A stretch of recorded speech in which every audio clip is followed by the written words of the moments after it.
कि खुदावन में आप सबकी सलामती हो। आपकी भी सलामती हो। आज हम फिर खुदावन के नाम में इकट्ठे हैं और खुदावन के कलाम को सीखने की कोशिश करेंगे। और इस मर्तबा आपको मालूम नहीं था कि हम किस चीज की स्टडी करेंगे, लेकिन परवेज भाई ने जो एंड में सवाल किया था आखिरी दिनों के हवाले से, तो मैंने ये मुनासिब समझा कि जब ये सवाल हमारे जहनों में आया है तो हम उसका जवाब ढूंढें।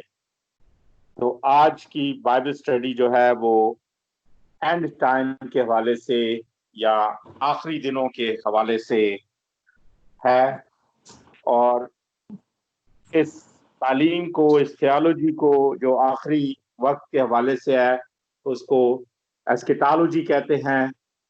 एस्केटोलॉजी का मतलब है the study of and times. तो थोड़ी सी गहरी बातें होंगी, हैवी बातें होंगी। जो नोट्स लेते हैं वो नोट्स साथ लेते जाएं, और हम कलाम मुकद्दस की रोशनी में इसको सीखेंगे। लिहाजा उसी तरह कलाम मुकद्दस को उनके जो हवाला जात बोले जाएं, हम जितनी तेजी से निकालेंगे और पढ़ेंगे उसमें हम ज्यादा से ज्यादा चीजें एक मीटिंग में कवर कर सकेंगे। लिहाजा मेरी दरख्वास्त है आप सबसे कि अलर्ट रहें हवाले निकालने के लिए, और उसके साथ साथ जो लोग नोट्स ले रहे हैं वो नोट्स भी लें।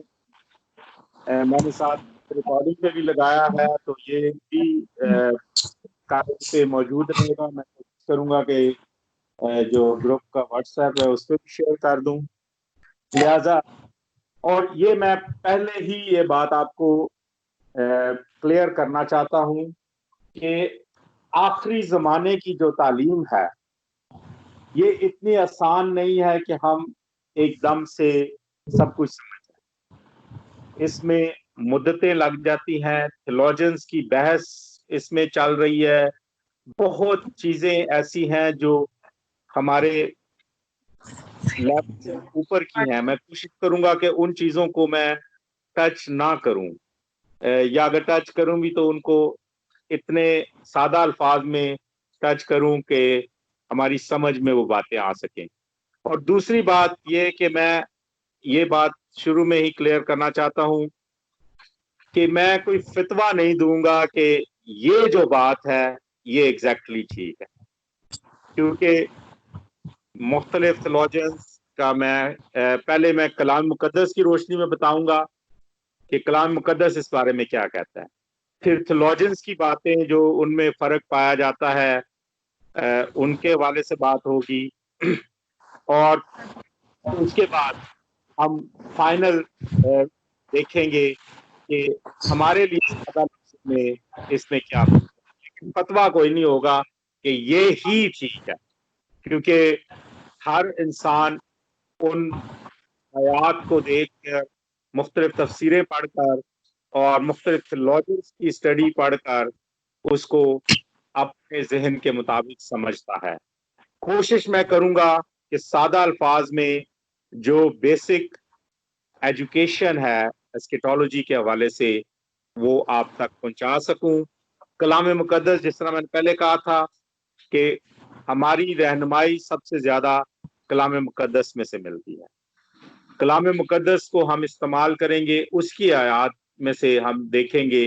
लिहाजा कलाम मुकद्दस की रीडिंग हमें ज्यादा से ज्यादा करनी पड़ेगी इसमें।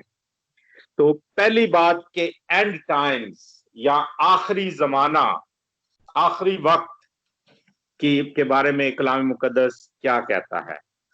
तो मत्ती की इंजील उसके 24वें बाब में और 25वें बाब में इसके बारे में बहुत कुछ कहा गया है। लिहाजा अभी हम सिर्फ पढ़ेंगे मत्ती 24 बाब, उसकी 36, 42 और 44 आयत, 3 आयात पढ़ेंगे मत्ती 24 बाब में से, 36, 42 और 44। और ये हवाला तो खास इसमें निशानी रखते हैं कि ये बार बार 29-24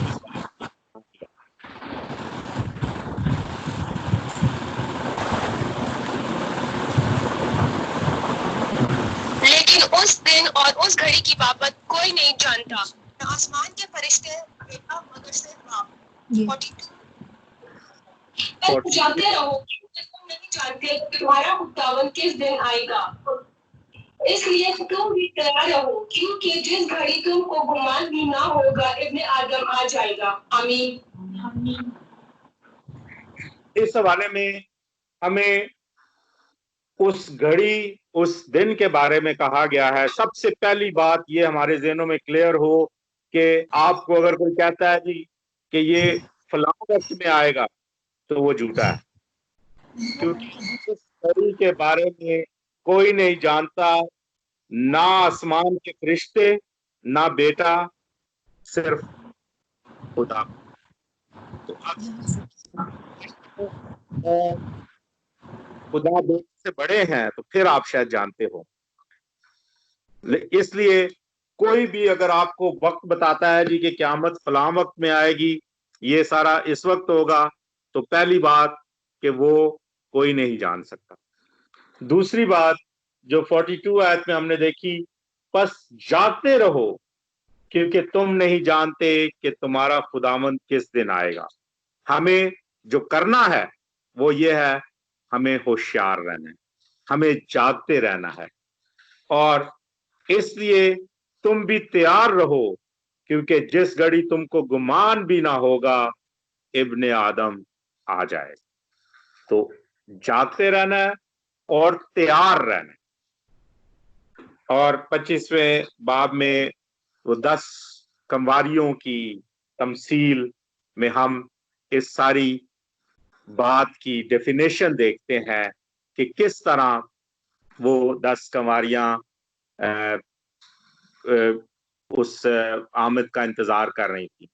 और बाज़ औक़ात हम सुस्त और चुस्त कंवारियां भी कहते हैं, लेकिन सुस्त वो सभी एक वक्त में हो गई थी कि सो सभी गई थी, लेकिन जो 5 को फौकियत हासिल है वो तैयार थी, उन्होंने तैयारी की हुई थी।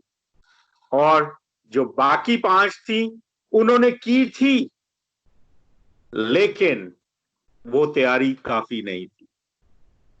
वो भी बेईमान लोग नहीं थे, वो भी ईमानदार लोगों ही की बात की जा रही है कि उन्होंने तैयारी की हुई थी।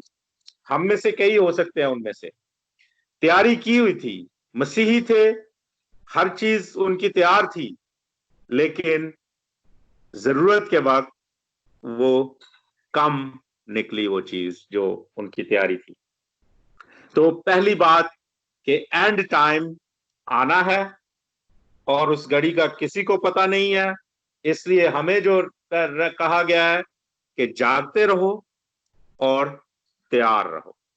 ये बातें हमने अपने पल्ले बांध लेनी है कि इन पेशन गोइयों और इन बातों की तरफ ध्यान करने के बजाय कि कब क़यामत होगी, क्या होगा, कोई कह रहा था 2000 साल जब ईस्वी शुरू होगी फिर होगा, ये होगा, वो कुछ नहीं, सिर्फ हमें जागते रहना है, यानी होशियार रहना है और तैयार रहना है। दूसरा हवाला मैं आपसे कहूंगा, और ये भी आप हवाला कोई निशानी रख लीजिएगा बीच में, लूका 21 बाब, और इसकी भी हम 3-4 आयतें पढ़ेंगे, लेकिन लूका 21 बाब में हम बार बार शायद रेफर करेंगे, बार बार हम उस तरफ आएंगे।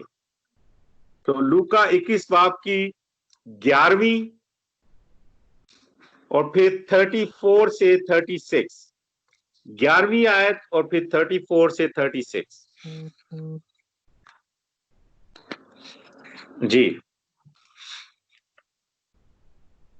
जा काल और मरी पड़ेगी और आसमान पर बड़ी बड़ी दहशतनाक बातें निशानियां जाहिर होंगी।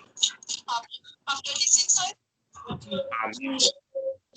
और बड़े बड़े भूचाल आएंगे और जा बजा काल और मरी पड़ेगी और आसमान पर बड़ी बड़ी दहशतनाक बातें निशानियां जाहिर होंगी। Thank you. और फिर 34 से 36 आयत तक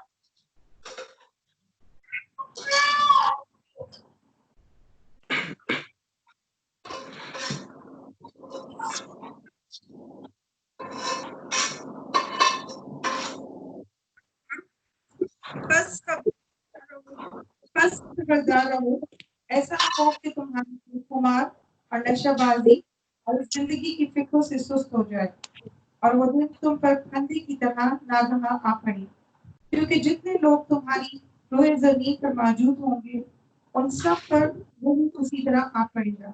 बस हर वक्त जागते और दुआ करते रहो तो इन सब होने वाली बातें समझने और इब्ने आदम के हजूर खड़े होने का मकबूल हो। आमीन। Thank you so much.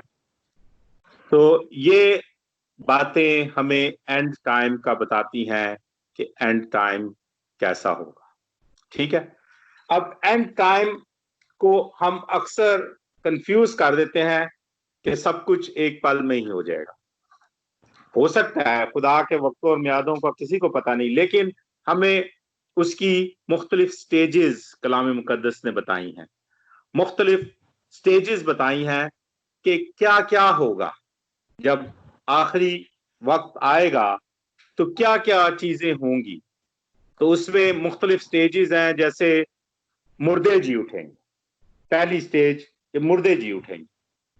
फिर दूसरी स्टेज रैप्चर, यानी ईमानदार उठा लिए जाएंगे, जिनमें से जो ईमानदार मुर्दे हैं वो जी उठने के बाद उठाए जाएंगे और ईमानदार जो जिंदा हैं वो भी उठाए जाएंगे। फिर तीसरी बात है मसीह यीशु की आमदे सानी, और फिर चौथी है बड़ी मुसीबत, द ट्रिबुलेशन। फिर पांचवी चीज है मिलेनियलिज्म, 1000 साला बादशाहत, और छठी चीज है आखिरी अदालत। तो ये मुख्तलिफ बातें हैं जिनके बारे में हम कलाम मुकद्दस की रोशनी में सीखेंगे कि एंड टाइम तो हमें पता है कि वो दिन आना है, उसके लिए हमें तैयार रहना है, होशियार रहना है, लेकिन क्या स्टेप्स होंगे, क्या क्या कुछ होगा, तो वो हम बारी बारी इन हिस्सों, कलाम मुकद्दस के हिस्सों में हम देखेंगे कि क्या और कैसे होगा। तो पहली बात जो मैंने बताई है रेजरेक्शन ऑफ द डेड, और या मुर्दों का जी उठना। तो उसके लिए हम देखें पहला करंथियों उसका 15 बाब उसकी 20 से 23 आयत। पहला करंथियों उसका 15 बाब और उसकी 20 से 23 आयत।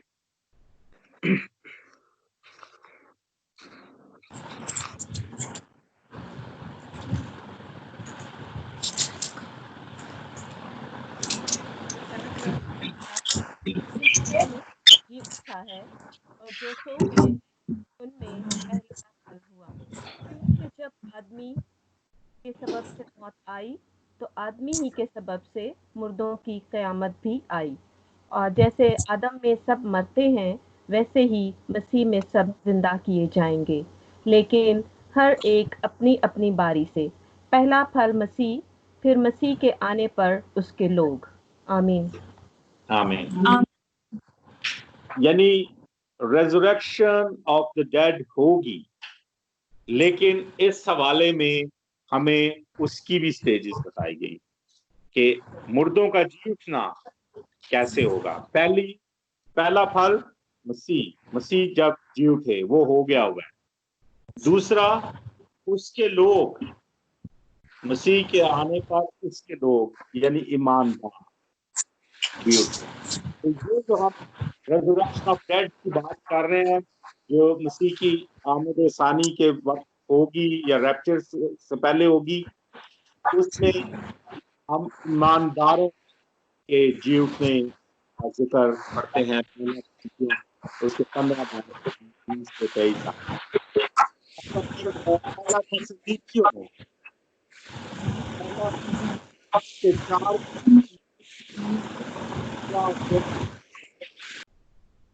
पहला थस्सलुनीकियों 4 बाब उसकी 15 और 16 आयत। और इस हवाले को भी कोई निशानी रख लें, क्योंकि इसमें भी हम बार बार जाएंगे। पहला थस्सलुनीकियों 4 उसकी 15 और 16 आयत। चुनांचे हम तुमसे खुदावन के कलाम के मुताबिक कहते हैं कि हम जो जिंदा हैं और खुदावन के आने तक बाकी रहेंगे, सोए हुओं से हरगिज आगे ना बढ़ेंगे, क्योंकि खुदावन खुद आसमान से ललकार और मुकर्रब फरिश्तों की आवाज और खुदा के नरसिंगे के साथ उतर आएगा, और पहले तो वो जो मसीह में मोए जी उठेंगे। आमीन। आमीन। पहले तो वो जो मसीह में मुए हैं वो जी उठेंगे। तो इस बात में आप डिस्टिंक्शन देख लें कि मुर्दे सारे के सारे एकदम जिंदा नहीं होंगे। कलाम के जो 2 हवाले हमने पढ़े हैं, पहला करंथियों और पहला थस्सलुनीकियों में से, उसके मुताबिक ये 2 स्टेप्स में, बल्कि 3 स्टेप्स में रेजरेक्शन का प्रोसेस है। पहला स्टेप हो चुका है, मसीह का जी उठना, फिर ईमानदारों का जी उठना होगा, और फिर बाकी लोग जब उससे बाद के स्टेप्स में हम देखेंगे कि वो कब उठेंगे, जी उठेंगे या कब जिंदा होंगे। लेकिन 3 स्टेप्स में से पहला स्टेप जो है मसीह का जी उठना, और दूसरा स्टेप जो है वो मसीह की आमद सानी के वक्त ईमानदारों का जी उठना। तो ये बात जहन में रख लें कि सब के सब मुर्दे एक वक्त में जिंदा नहीं होंगे, बल्कि ईमानदार उठाए जाएं। पहले मुर्दे जिंदा होंगे, चाहे वो पानी में डूब के मरे हैं, चाहे जल के मरे हैं, चाहे किसी भी हालत में, चाहे दफन किए गए हैं, चाहे कुछ भी, किसी भी हालत में वो मरे हैं, ईमानदार वो सब जलाली बदन में जिंदा किए जाएंगे। अच्छा, अब दूसरा स्टेप की तरफ हम आते हैं, रैप्चर, या उसको ईमानदारों का उठाया जाना भी कहते हैं। इसके लिए हवाला पहला पढ़े, यही पहले थस्सलुनीकियों उसके 4 बाब की 3 से 18वीं आयत। रैप्चर, अब उठाए जाने की बात, पहले जिंदा होने की बात हम पढ़ रहे थे कि जो मसीह में मुए हैं वो जिंदा होंगे।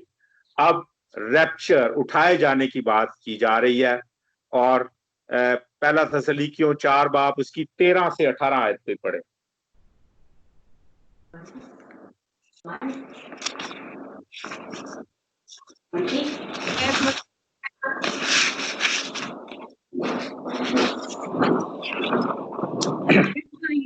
नहीं चाहते तो सोते हैं, उनकी बाबत तुम नावाकिफ रहो, ताकि औरों की माने जो नाउमीद है गम ना करो। क्योंकि जब हमें ये यकीन हुई कि यीशु मर गया और जी उठा, तो उसी तरह खुदा उनको भी जो सो गए हैं यीशु के वसीला से उसी के साथ ले आएगा। चुनांचे हम तुमको खुदावन के कलाम के मुताबिक कहते हैं कि हम जो जिंदा हैं और खुदावन के आने तक बाकी रहेंगे, सोए हुओं से हरगिज़ आगे ना बढ़ेंगे, क्योंकि खुदा आसमान से ललकार और मुकर्रब फरिश्तों की आवाज और खुदा मसीह के साथ उठे, और पहले तो वो जो मसीह में हुए जी उठेंगे, फिर हम होंगे उनके साथ बादलों पर उठाए जाएंगे, ताकि हवा में खुदावन का इस्तकबाल करें, और इसी तरह हमेशा के साथ रहें। बस तुम से जी, थैंक यू। फिर हम जो जिंदा बाकी होंगे उनके साथ, यानी जो जी उठे हैं, बादलों पर उठाए जाएंगे, ताकि हवा में खुदावंद का इस्तकबाल करें, और इस तरह हमेशा खुदावंद के साथ रहेंगे। ये ईमानदारों के लिए बात हो रही है कि ईमानदार जो हैं वो रैप्चर के वक्त उठा लिए जाएंगे, ताकि मसीह का बादलों पर इस्तकबाल करें। पहला करंथियों 15 बाब उसकी 50 से 52 आयत कोई पढ़े।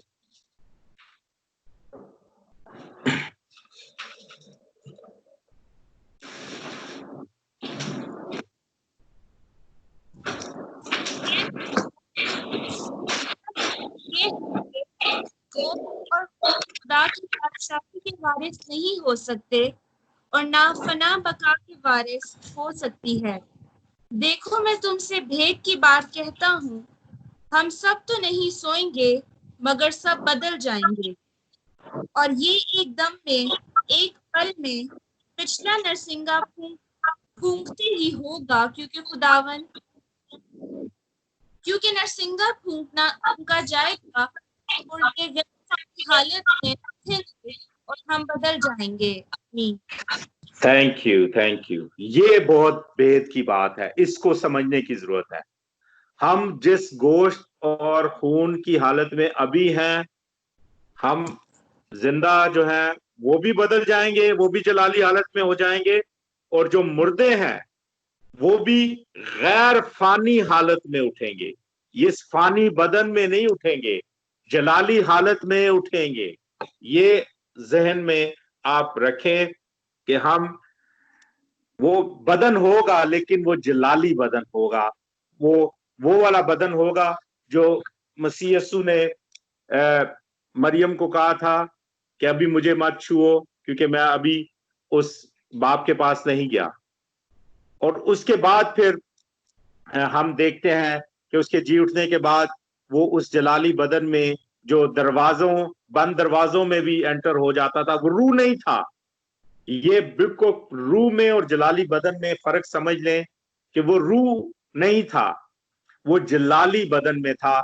और ये हम नहीं जानते, ये भेद की बात है, ये खुदा जानता है कि किस तरह वो हमारे इस फानी बदन को गैर फानी बदन में बदल देगा और हम उस जलाली बदन में चले जाएंगे। जो जिंदा है वो भी बदल जाएंगे, और जो मुर्दे हैं, जो ईमानदार मुर्दे उस वक्त जी उठेंगे, वो भी गैर फानी हालत में उठेंगे। ये बात मैं अपनी तरफ से नहीं कह रहा, अभी कलाम मुकद्दस में से ये आपके सामने पढ़ी गई है। हम तब्दील हो जाएंगे और ये एक दम में, एक पल में पिछला नरसिंगा फूंकते ही होगा, यानी इसमें कोई वक्त नहीं लगेगा। जो जिंदा है एकदम से जलाली हालत में एक पल में, और पल क्या होता है, एक पलक झपकते ही हो जाएगा। फिर रैप्चर के हवाले से ही यूहन्ना उसके 14 बाब की पहली 3 आयात पढ़े। यूहन्ना 14 बाब पहली 3 आयात। तुम्हारा दिल ना घबराए, तुम खुदा पर ईमान रखते हो, मुझ पर भी ईमान रखो। मेरे बाप के घर में बहुत से मकान हैं, अगर ना होते तो मैं तुमसे कह देता, क्योंकि मैं जाता हूँ ताकि तुम्हारे लिए जगह तैयार करूँ। और अगर मैं जाकर तुम्हारे लिए जगह तैयार करूँ तो फिर आकर तुम्हें अपने साथ ले लूंगा, ताकि जहाँ मैं हूँ तुम भी हो, और जहाँ मैं जाता हूँ और तुम वहाँ की राह जानते हो। आमीन। आमीन आमीन। यहाँ क्लियर कट, और मसीह ईमानदारों से बात कर रहे हैं, सबके साथ नहीं कर रहे, ईमानदारों के साथ, कि तुम्हारा दिल ना घबराए, तुम खुदा पर ईमान रखते हो, मुझ पर भी रखो, क्योंकि तुम्हारे लिए मैं जाता हूं ताकि तुम्हारे लिए जगह तैयार करूं और फिर वापस आकर तुम्हें वहां ले जाऊंगा। तो ये रैप्चर की सूरत हाल है कि ईमानदार जो जी उठेंगे और ईमानदार जो बदल जाएंगे, जो जिंदा हैं उन जलाली बदनों में बदल जाएंगे, वो फादलों पे मसीह यस्सू का इस्तकबाल करेंगे और ये पल भर में हो जाएगा। फिलिपियों 3 बाब उसकी 20वीं और 21वीं आयत को पढ़े। फिलिपियों 3 बाब उसकी 20 और 21 आयत।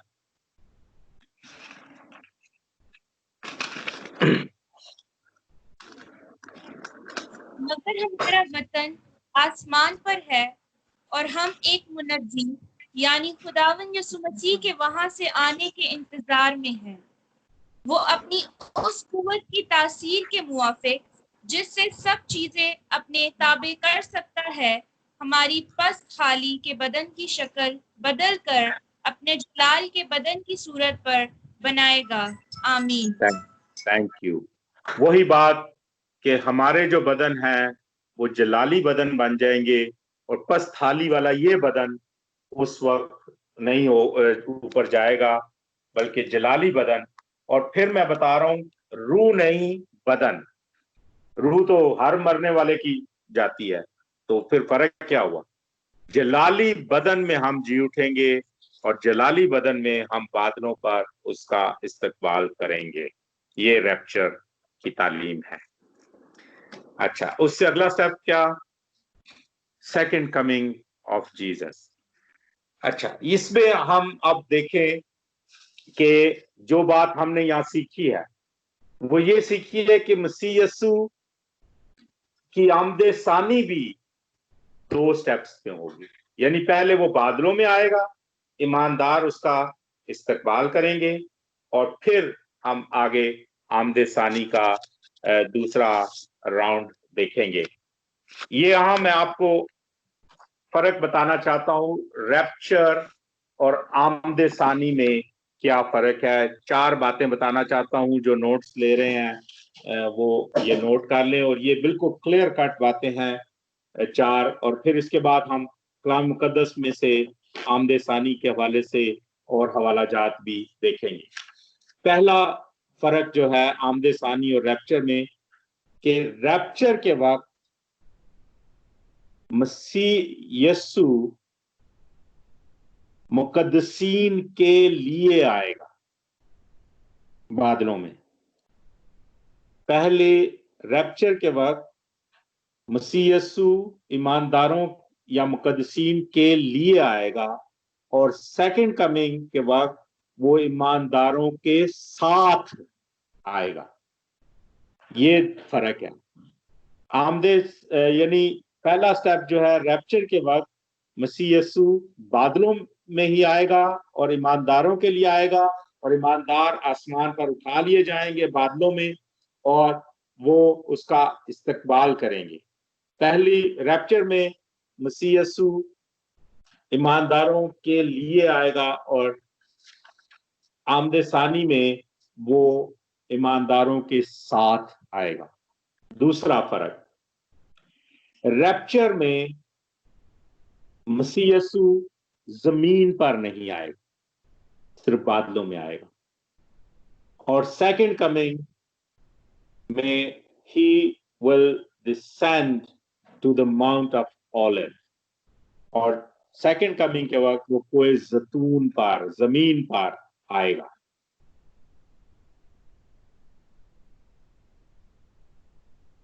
पहले जहां से वो उठाए गए वहीं जब फरिश्तों ने कहा था कि तुम इसी तरह यहाँ आते देखोगे, तो कोई जैतून पर मसीह यस्सु आएंगे। पहली जब रैप्चर होगा उस वक्त वो सिर्फ बादलों में आएंगे, और दूसरी आमद के वक्त वो कोई जैतून पर आएंगे। तीसरी बात, रैप्चर के वक्त मसीह ईमानदारों के लिए ब्लेसिंग्स लेकर आएंगे, सेंट्स के लिए, मुकद्दसीन के लिए ब्लेसिंग्स लेकर आएंगे। लेकिन सेकंड कमिंग के वक्त he will bring judgment to those who have rejected him। तो वो सेकंड कमिंग के वक्त वो इंसाफ या अदालत लेकर आएंगे उनके लिए जिन्होंने उसे रिजेक्ट किया है। फिर चौथा फर्क,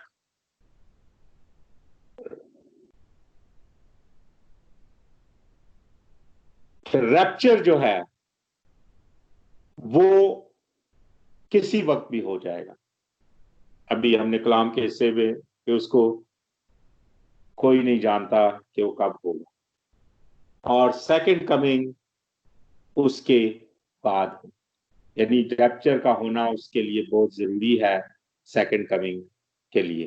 तो रैप्चर में सिर्फ ईमानदार बादलों पर उठाए जाएंगे, मसीह यीशु बादलों में आएगा और वो इसका इस्तकबाल करेंगे, और सेकंड कमिंग फिर उसके बाद होगी, वो अगला स्टेप होगा।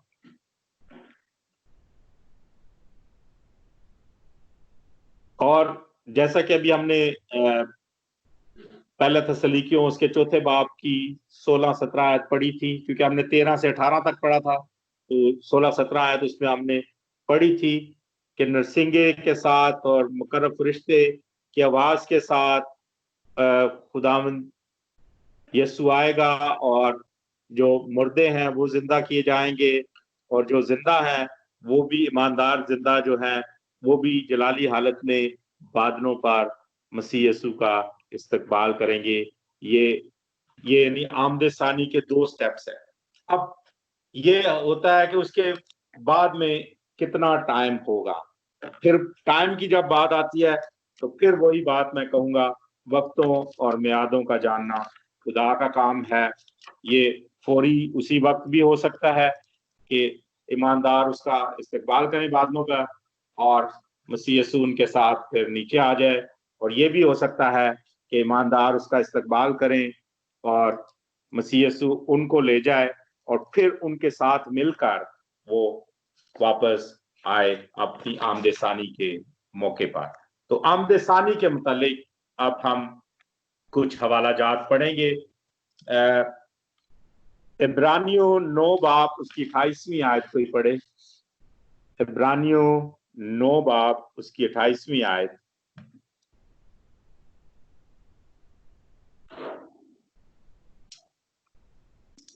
लोगों के गुनाह उठाने के लिए कुर्बान होगा, दूसरी बार बगैर गुनाह के निजात के लिए उनको दिखाई देगा जो उसकी राह देखते हैं। आमीन आमीन।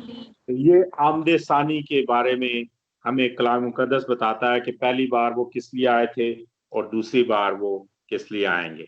फिर पहला थस्सलुनीकियों उसके चौथे बाब को मैंने जैसे कहा बार बार हम कंसल्ट करेंगे। हमने देखा कि वो आएंगे, मुर्दे जिंदा होंगे, ईमानदार मुर्दे, और जो हम जीते हैं वो भी उनके साथ मिलकर बादलों में उसका इस्तकबाल करेंगे। फिर मुकाशफा पहले बाब की 7वीं आयत पे पढ़े।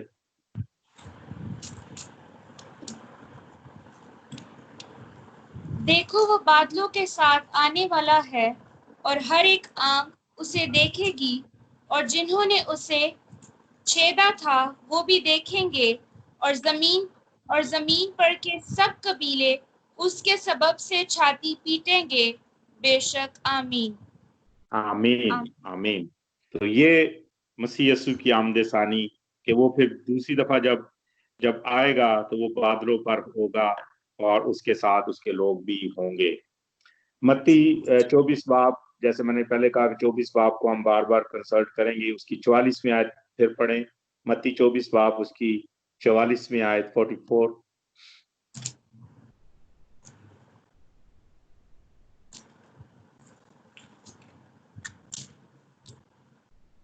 इसलिए तुम भी तैयार रहो, क्योंकि जिस घड़ी तुमको गुमान भी ना होगा इब्ने आदम आ जाएगा। आमीन आमीन।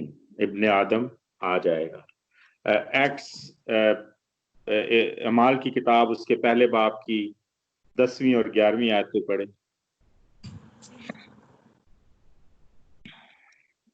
और उसको जानते वक्त जब वो आसमान की तरफ गौर से देख रहे थे तो देखो 2 मर्द सफेद पोशाक पहने उनके पास आ खड़े हुए और कहने लगे, ए गलीली मर्दों, तुम क्यों खड़े आसमान की तरफ देखते हो?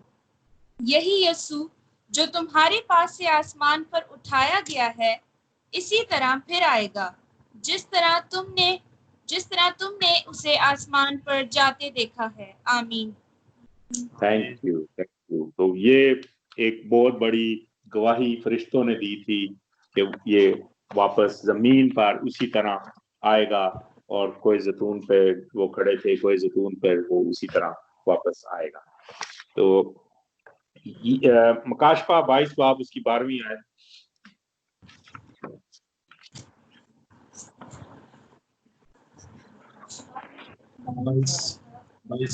मुकाशफा 22:12। देख मैं जल खाने और हर एक अजर मेरे पास है। आमीन आमीन। दोबारा पढ़े। देख मैं जल्द आने वाला हूँ और हर एक के काम से देने के लिए अजर मेरे पास है। आमीन। ये मसीह के अपने अल्फाज हैं कि मैं जल्द आने वाला हूँ, इसलिए इसमें और हमें कोई सबूत, कोई बात नहीं चाहिए जानने के लिए। मसीह यीशु ने खुद कहा कि मैं जल्द आने वाला हूँ, और हमें उसके लिए तैयार और होशियार रहने की जरूरत है, जैसे हमने पहले पढ़ा। तो हम मुख्तलिफ स्टेप्स देख रहे हैं। पहला हमने स्टेप देखा कि ईमानदार मुर्दे जी उठेंगे। फिर हमने रैप्चर के हवाले से कि रैप्चर कैसे होगा, जो मुर्दे जी उठेंगे वो जलाली हालत में जी उठेंगे, और हम जो जिंदा होंगे वो बदल जाएंगे। और फिर उसके बाद मसीह यीशु की जो आमद सानी होगी, उसके बारे में हम जो जमीन पर वो आएंगे, जिस हमने अमाल की किताब में देखा कि जिस तरह जाते देखा है यहाँ से, उसी तरह वापस भी वो आएंगे। अब एक और बड़ा एक सब्जेक्ट है द ट्रिबुलेशन, बड़ी मुसीबत। इसका जिक्र कलाम मुकद्दस में आया है कि ट्रिबुलेशन कैसे होगी, कब होगी। तो उसके हवाले से हम देखेंगे मत्ती की इंजील उसके 24वें बाब की 21वीं और 22वीं आयत। मत्ती 24 बाब उसकी 21 और 22 आयत। क्योंकि उस वक्त ऐसी बड़ी मुसीबत होगी कि दुनिया के शुरू से ना अब तक हुई है, हुई ना कभी होगी।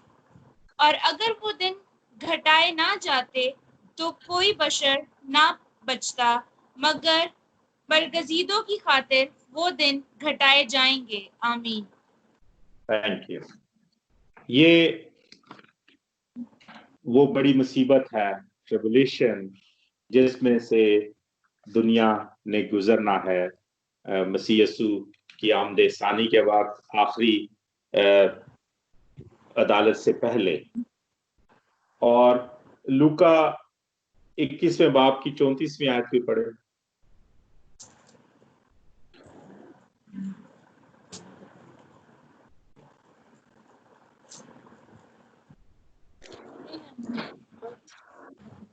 खबरदार रहो, ऐसा ना हो कि तुम्हारे दिल खुमार और नशाबाजी और इस की फिक्रों से सुस्त हो जाए, और वो दिन तुम अंधे की नाकाम पड़े। आमीन। आमीन। मकाशफा 6 बाब उसकी 9 से 11 आयत भी पढ़े। मकाशफा 6 बाब उसकी 9 से 11 आयत।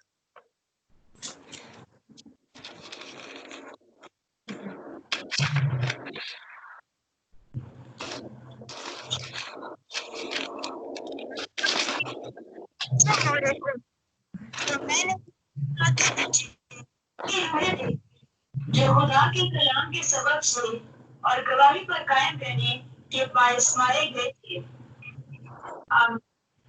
और वो बड़ी आवाज से चिल्लाकर बोले कि ऐ मालिक, ऐ कद्दूस और बरहक, कब तक क्या करेगा, और जमीन के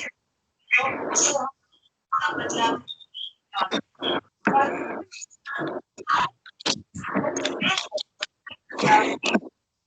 कहा गया कि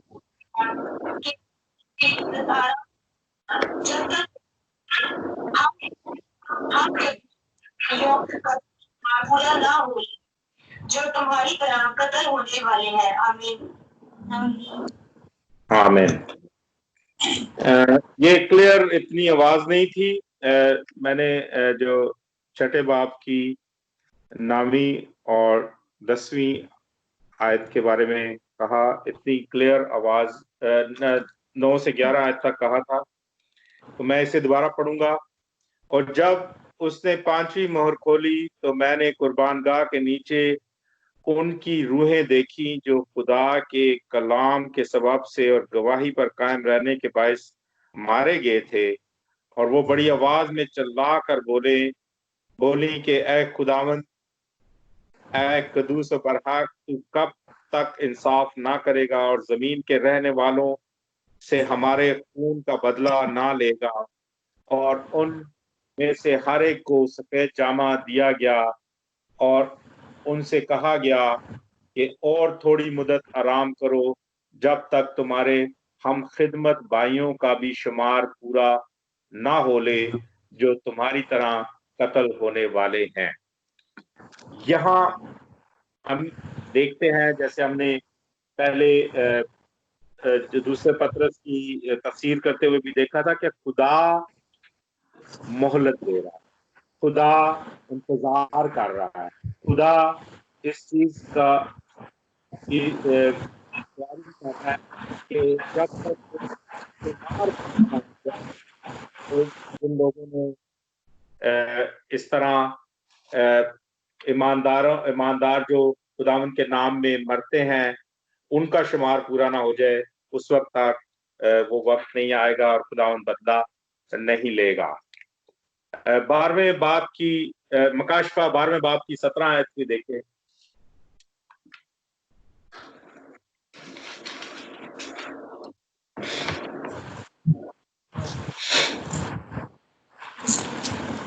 और अज़दाहा को औरत पर गुस्सा आया और उस की बात से जो खुदा के हुक्मों पर अमल करती है और यीशु की गवाही देने पक पाए हैं, लड़ने को किया। आमीन।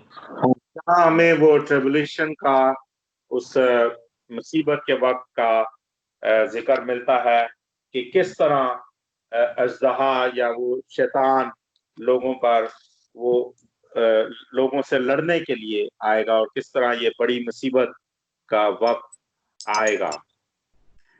अब मत्ती उसके 24वें बाब की 29 और 30 आयत पे पढ़े।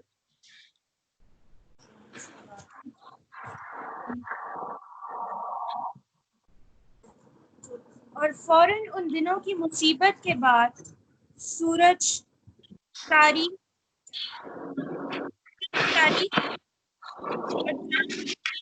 ना देगा और सितारे आसमान से गिरेंगे और आसमानों की कुव्वतें हिलाई जाएंगी। और उस वक्त इब्ने आदम का निशान आसमान पर दिखाई देगा और उस वक्त जमीन की सब कौमें छत पीटेंगी और इब्ने आदम को बड़ी ख्याल के साथ आसमान के बादलों पर आते देखेंगी। आमीन। Thank you. यहाँ उस बड़ी मुसीबत के वक्त का जिक्र है कि उन दिनों की मुसीबत के बाद फिर क्या होगा और चांद किस तरह तारीक हो जाएगा, सूरज किस तरह तारीक हो जाएगा और सितारे गिर जाएंगे, आसमानों की कुव्वतें हिलाई जाएंगी और वो निशान दिखाई देंगे आसमान पर। तो ये वो ट्रिबुलेशन का वक्त है, ये वो दौर है जिसमें से दुनिया के लोगों को गुजरना होगा। अब इसमें जो बड़ी बात, जो बड़ी थियोलॉजिकल डिफरेंस आता है और जिसके हवाले से वो सवाल भी रेज किया गया था, वो है 1000 साला बादशाहत क्या है और 1000 साला बादशाहत का मसीह की आमद और फिर ये ट्रिबुलेशन और रैप्चर के साथ क्या ताल्लुक है।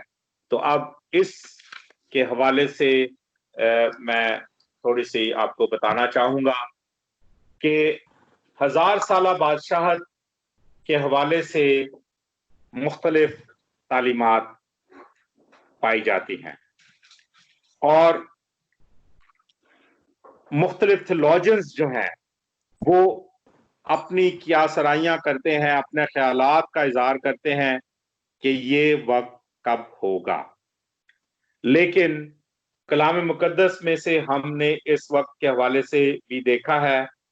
अब हम जो थियोलॉजिकल जो 3 ग्रुप्स हैं बड़े, उनके बारे में जो मैंने पिछली दफा थोड़ा सा जिक्र किया था और फिर बाद में राहील ने एक डायग्राम भी शेयर की थी, हमारा ने की थी।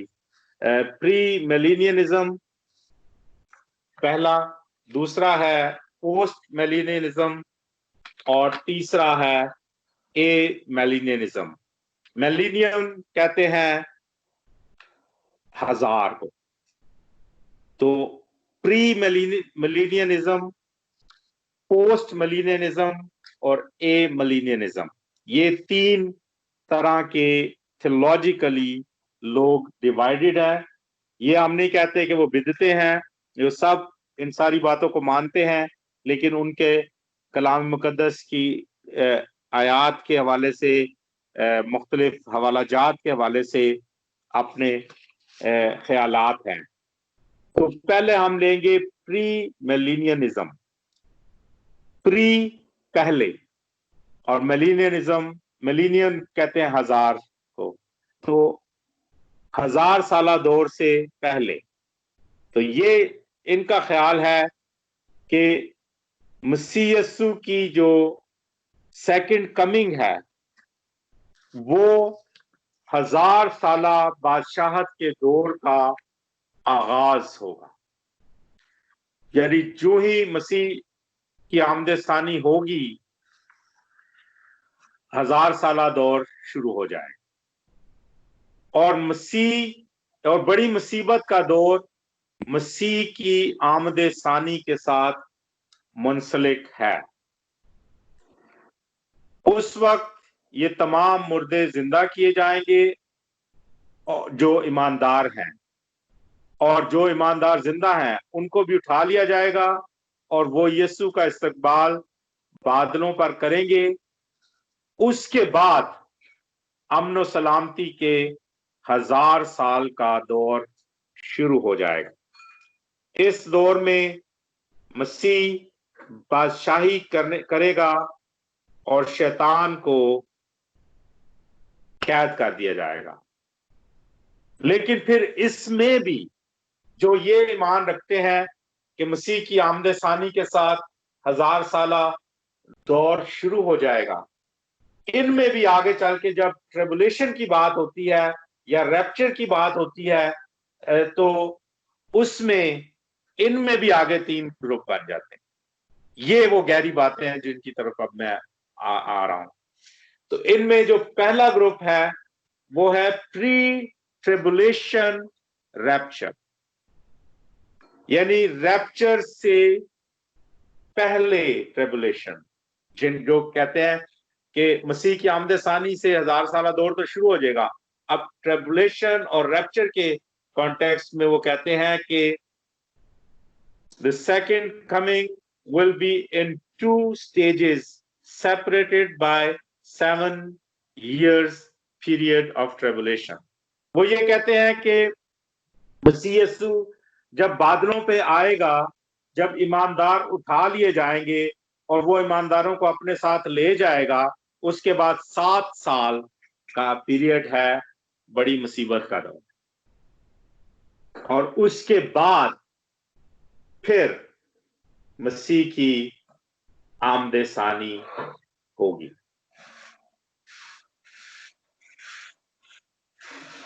यानी 7 साला जो दौर है जिसमें मुसीबत होगी, उसमें ईमानदार जो है उनको उठा लिया जाएगा उससे पहले ही, और वो मसीह के साथ उसके बादशाहत में चले जाएंगे।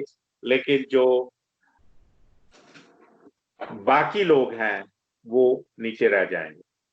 और इस पोजीशन को जो रखते हैं वो जिस हवाले का सहारा लेते हैं वो है पहला थिस्सलुनीकियों उसके 5वें बाब की 9वीं आयत। पहला थिस्सलुनीकियों उसके 5वें बाब की 9वीं आयत तो पढ़े।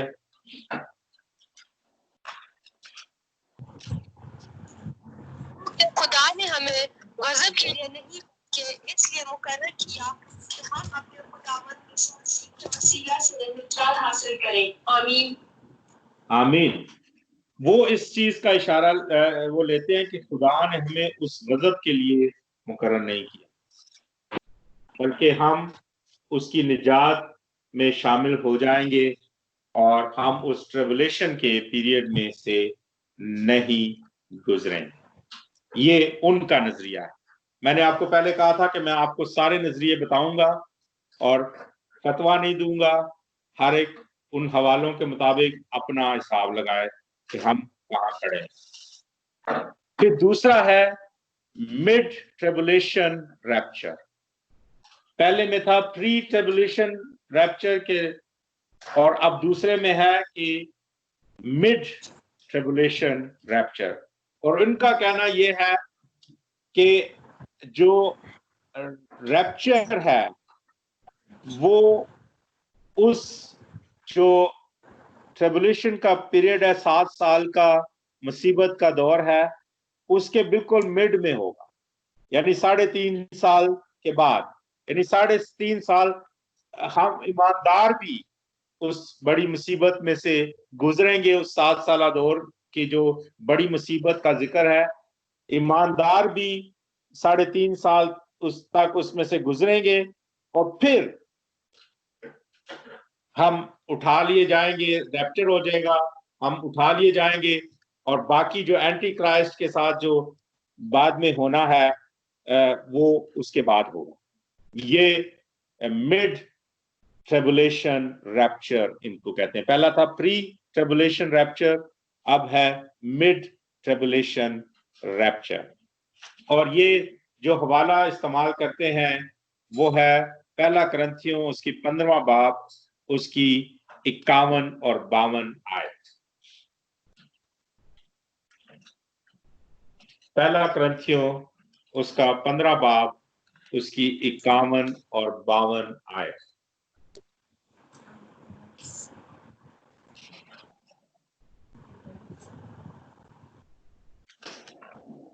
देखो, मैं तुमसे भेद की बात करता हूँ, हम सब तो नहीं सोएंगे मगर सब बदल जाएंगे, और ये एकदम में, एक पल में, पिछला नरसिंगा फूंक ही होगा, क्योंकि नरसिंगा फूंका जाएगा और मुर्दे गैर फानी हालत में उठेंगे और हम बदल जाएंगे।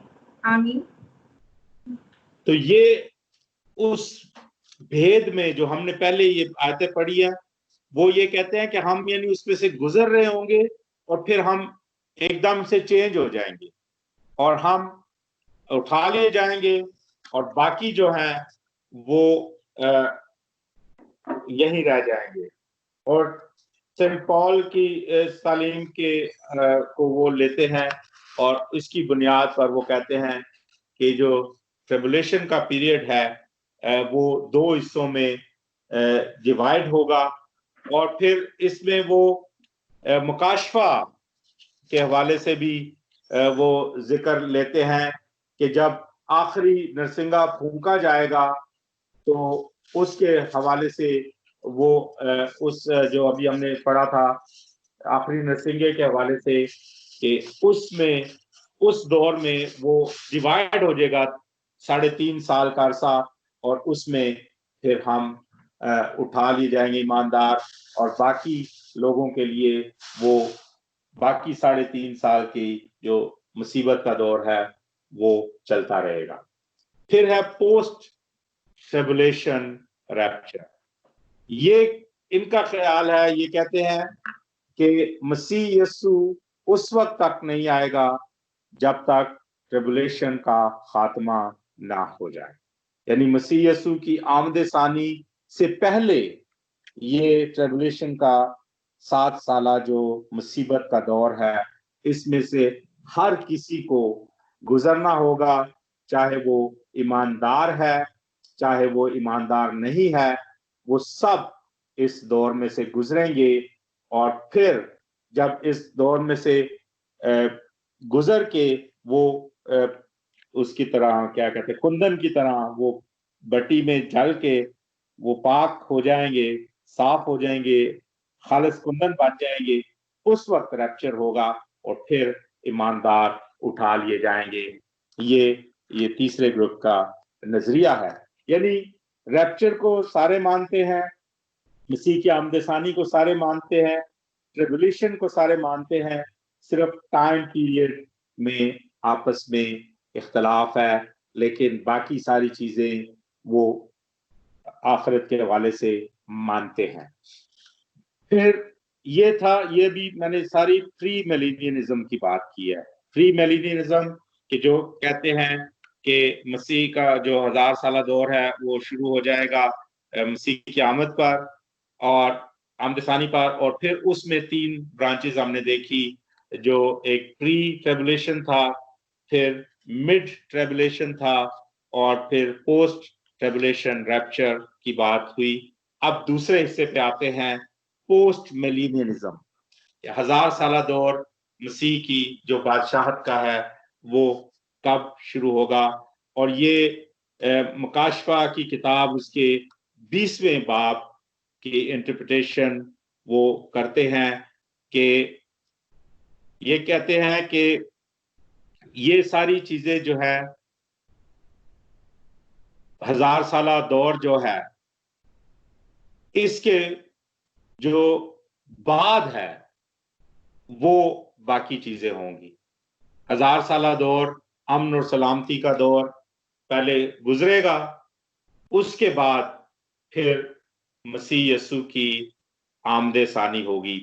प्री मिलेनियम वाले तो कहते हैं कि मसीह की आमदे सानी पर ही शुरू हो जाएगा 1000 साला दौर, लेकिन ये कहते हैं कि 1000 साला दौर जो है वो पहले हो जाएगा और उसके बाद फिर मसीह यसु की आमदे सानी होगी।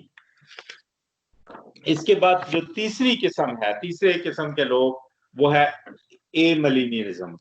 और ए जिसके साथ आ जाए उसका मतलब है कि इसके उलट। ये तीसरी किस्म के लोग भी मुकाशफा 20 बाब की अपने हिसाब से तफसीर करते हैं और वो कहते हैं कि ये जो 1000 साला दौर का जिक्र है ये सिंबॉलिक है, ये लिटरल नहीं है कि पूरे 1000 साल गुजारे जाएंगे। और ये कहते हैं कि वो दौर शुरू हो चुका हुआ है, वो कितना होगा कोई नहीं जानता, उसको लिटरल मायने में नहीं है, बल्कि वो ऑलरेडी शुरू हो चुका है। और चर्च जो है उसके जो मुकद्दस लोग हैं वो उस बादशाही में 1000 साल बादशाहत में शामिल हो चुके हुए हैं और उनकी जिंदगी जो है वो उस 1000 साल जिंदगी में गुजर रही है।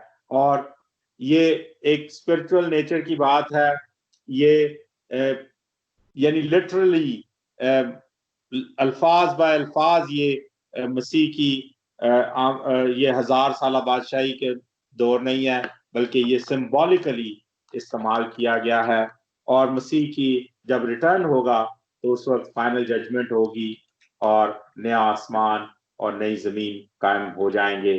तो ये ए मिलेनियम वाले उस 1000 साल दौर को एक ख्याल, एक सिंबॉलिक बात कहते हैं कि वो सिंबॉलिकली कहा गया है। और ये वो वाले इस तरह के यूज करते हैं जिस तरह के खुदा की नजर में 1000 साल एक दिन के बराबर है और एक दिन 1000 साल के बराबर है। तो इसलिए अगर 1000 साल लिखा हुआ है तो वो ये लिटरली नहीं है कि पूरे 1000 साल ही होंगे, वो एक दिन भी हो सकता है, वो कुछ भी हो सकता है। वो जो दौर शुरू हो चुका हुआ है मसीह के आसमान पर उठाए जाने के बाद, वो दौर शुरू हो गया हुआ है। हम सब उसकी जो ईमानदार हैं उस बादशाहत में शामिल हो गए हुए हैं। तो ये उनका नजरिया है। फिर इस तरह मिलेनियलिज्म के बाद जो छठा स्टेप है, सॉरी थोड़ा सा लंबा हो रहा है लेकिन मैं इसको खत्म करना लगा हूं, आखिरी जो स्टेप है द लास्ट जजमेंट, आखिरी अदालत। और आखिरी अदालत के हवाले से चंद हवाले हम पढ़ेंगे। मत्ती सॉरी पहले मुकाशफा 20 बाब उसकी 12 आयत पे पढ़े।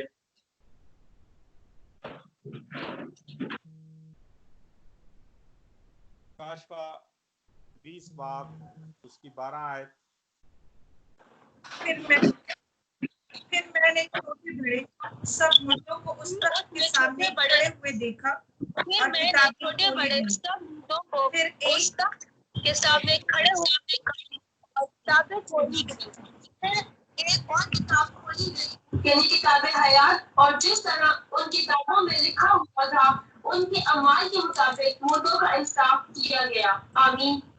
Thank you, thank you. यानी ये आखिरी अदालत का फिर बात है कि किताबें खोली गई जाएंगी और हर एक इंसान को जो कुछ उसने किया है उसके मुताबिक उसको उसका इंसाफ किया जाएगा। मत्ती 25 बाब उसकी 31 से 33 आयत।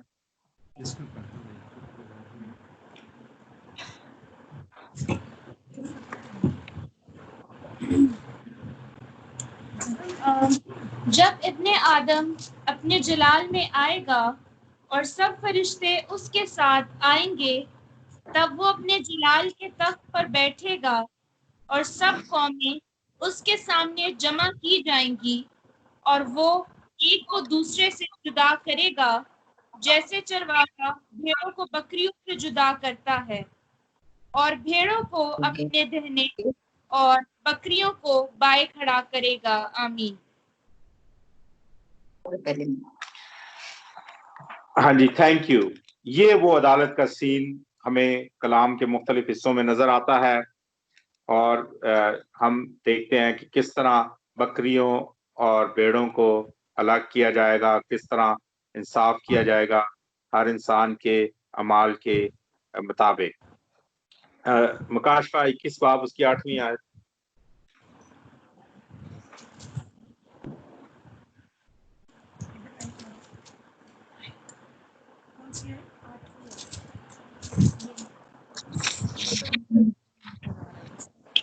मगर बुज़दिलों और ए ईमानों और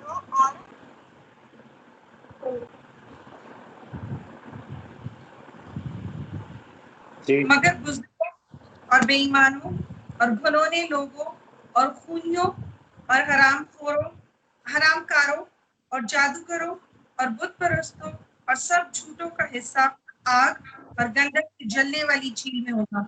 ये दूसरी मौत है।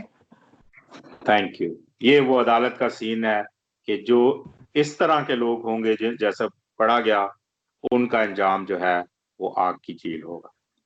तो ईमानदारों के लिए हमेशा की जिंदगी होगी, और जो बेईमान लोग हैं, जो खूनी हैं, जो किसी भी तरह की बुराई में मुलव्वस हैं, वो उस आग की झील में डाले जाएंगे।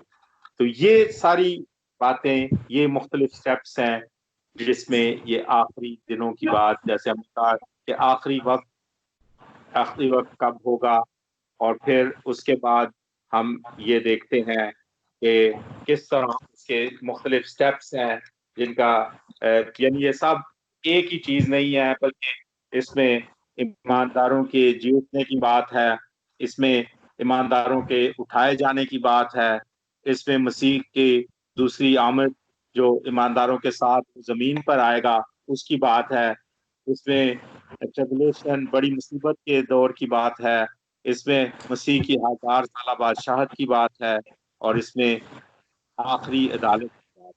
तो ये सारे मिलकर ये बनती है एस्केटोलॉजी, एंड टाइम की स्टडी, आखिरी दिनों की स्टडी इसको कहा जाता है। और ये सारी बातें हमें कलाम मुकद्दस की रोशनी में और मुख्तलिफ थियोलॉजियंस की रोशनी में, उनकी बातों, उनकी तालीमात की रोशनी में मिलती है। लेकिन मैंने फोकस ज़्यादा कलाम मुकद्दस पर करने की कोशिश की कि हम जिस पर सबसे ज़्यादा रिलाय कर सकते हैं वो कलाम मुकद्दस है। तो हम दूसरों की बातों पर रिलाय करने के बजाय हम कलाम मुकद्दस की बातों में देखें कि मसीह की आमद सानी और आखिरी दिनों की जो बाकी वाक़यात हैं उनका क्या आपस में ताल्लुक है। सबसे जो बड़ी बात जो हमने इसमें देखनी है वो ये है कि ये वक्त चोर की तरह आएगा। हमने पतरस की खत की जो तब जब हम स्टडी कर रहे थे उसमें भी हमने देखा, और मत्ती 24 बाब में भी हमने देखा कि ये दिन चोर की तरह आएगा, इस दिन का किसी को पता नहीं होगा, और हमें उसके लिए तैयार रहने की जरूरत है। 10 कंवारियों की मिसाल मत्ती 25 बाब में है, वो हमें यही तालीम देती है कि हमें तैयार रहने की जरूरत है, हमें जागते रहने की जरूरत है, हमें बेदार रहने की जरूरत है। दिनों की और वक्त की क्या सराइयां लगाने की जरूरत नहीं है कि हाँ फलां ये हो गया अब आएगी, क्या ये हो गया अब आएगी। ये हमारा काम नहीं है, ये खुदा का काम। हमें सिर्फ ये देखना है कि हमने जागते रहना है, होशियार रहना है और तैयार रहना है, उन अक्लमंद कुंवारियों की तरह जो जिनकी पक्की तैयार बेवकूफ कुंवारियां भी थी, लेकिन उनकी तैयारी पक्की तैयारी नहीं थी, और जिसकी वजह से वो जब एक्चुअल जरूरत थी उनके ईमान की, जब एक्चुअल जरूरत थी उनके उस सारे जो खुदावंद के साथ जिंदगी बसर करने वाली जो बातों की, तो उस वक्त वो कम पाई गई, उनके पास वो तेल नहीं था। लेकिन जो अक्लमंद कुंवारियां थी वो उस वक्त भी तैयार थी और आने वाले वक्त के लिए भी वो तैयार थी। तो ये हमें सीखना है कलाम मुकद्दस के हवाले से, और वक्तों और मियादों का क्या सराइयां लगाना और हिसाब लगाना से बचें। जो लगाते हैं वो बिदती हैं। आप ये बातें करें कि हमने होशियार रहना है और तैयार रहना है। मसीह की दूसरी आमद बरहक है, इसको कोई टाल नहीं सकता। ये सारी बातें रैप्चर, ईमानदारों का जी उठना, रैप्चर, मसीह की आमदसानी, ट्रेबुलेशन, 1000 साल दौर और आखिरी अदालत, ये सब बरहक हैं और कलाम मुकद्दस हमें इसका बता रहा है। इसलिए हमें इसके लिए हर वक्त तैयार रहने की जरूरत है। खुदावंद आप सबको बरकत दे। आमीन।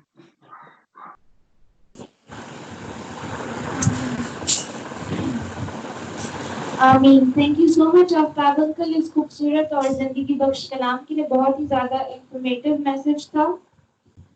मुकद्दस यूहन्ना की अंजील उसका 15 बाब और उसकी पहली 5 आयत में आप सबके सामने पढ़ना चाहती हूँ। अंगूर का हकीकी दरख्त मैं हूँ और मेरा बाप बागबान है। जो डाली मुझ में है और फल नहीं लाती उसे वो काट डालता है, और जो फल लाती है उसे छांटता है ताकि ज्यादा फल लाए। अब तुम उस कलाम के सबब से जो मैंने तुमसे किया पाक हो। तुम मुझ में कायम रहो और मैं तुम में। जिस तरह डाली अगर अंगूर के दरख्त में कायम ना रहे तो अपने आप से फल नहीं ला सकती, उसी तरह तुम भी अगर मुझ में कायम ना रहो तो फल नहीं ला सकते। मैं अंगूर का दरख्त हूँ, तुम डालियां हो। जो मुझ में कायम रहता है और मैं उसमें, वही बहुत फल लाता है, क्योंकि मुझसे जुदा होकर तुम कुछ नहीं कर सकते। आमीन। अब हम कलाम